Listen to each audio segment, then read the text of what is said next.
mis saludos para Luis Mondragón, el profe Mondra, que hoy como de costumbre viene a hacer su análisis sobre la macroeconomía mundial, qué está pasando en las diferentes regiones y finalmente analizando también los indicadores en Colombia para que ustedes puedan tomar decisiones acertadas, decisiones oportunas. Profe, bienvenido, ¿cómo le ha ido? Muy bien, muchas gracias Juan Carlos, igualmente espero que ustedes estén bien.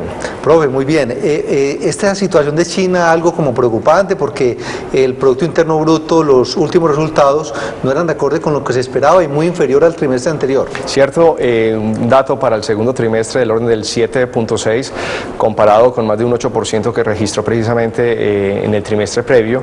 Pareciera entonces que esto a los inversionistas los tiene un poquito más cautos de los que estuvieron originalmente.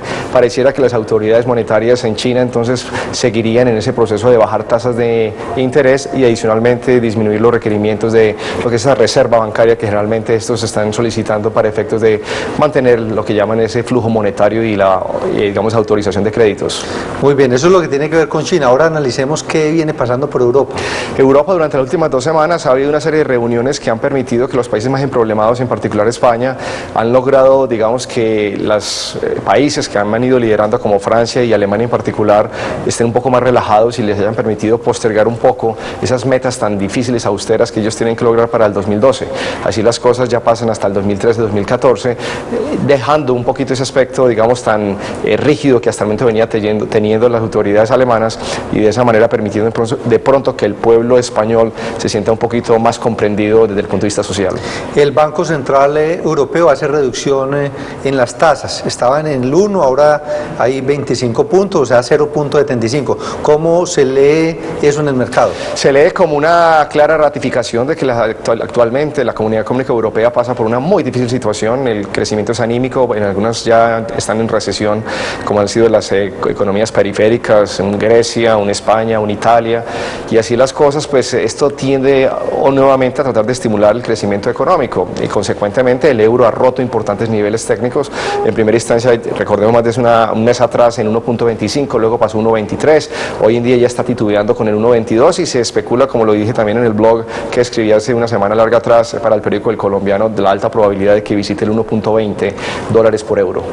Profe, y mientras el Banco Central Europeo baja, en Estados Unidos por parte de la Reserva Federal se mantienen quietecitas, inalteradas las tasas. Sí, recordemos que ellos están en un nivel relativamente muy bajo, 0.25 puntos básicos, o al menos 25 puntos básicos, perdón, pero el caso es que se estaba esperando el famoso QE3, que en un programa anterior precisamente mencionamos y especificamos y clarificamos de qué se trataba, y en ese orden de ideas los inversionistas están un poco, digamos, desalentados porque no ven como ese propósito por parte de la Reserva Federal, que en las minutas que se dieron a conocer recientemente no dan visos de que ese pudiera ser el paso a seguir. Sigue rondando el fantasma de la desaceleración en Estados Unidos. Cierto.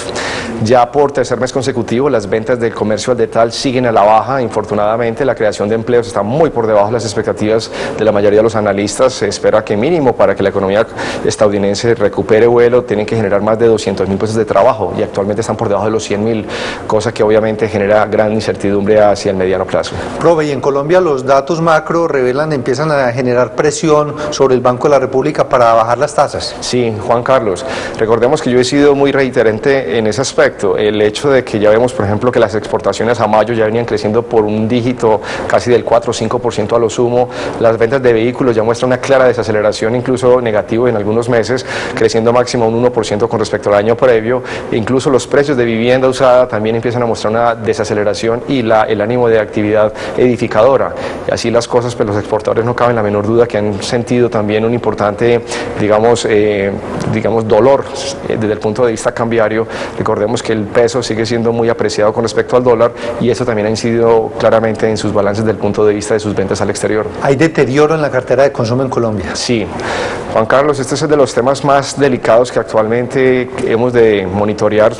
Recordemos que el Banco de la República, en su intención de subir tasas de interés desde el año anterior, básicamente era monitoreando que no quería que se le deteriorara este tipo de cartera y ya vemos resultados claros. Recientemente Bancolombia acaba de dar a conocer los resultados del segundo trimestre y esto lo que muestra es una provisión que supera los 200.000 millones de pesos. No veíamos un dato de esta manera prácticamente desde el punto de vista de provisionamiento de cartera de esa índole, lo cual hizo que las utilidades, incluso para el trimestre actual, el segundo trimestre, decrecieran en más de un 7% con respecto al mismo trimestre del año anterior. Y Bancolombia, recordemos, tiene una alta participación del mercado colombiano claro, desde el punto de vista de crédito.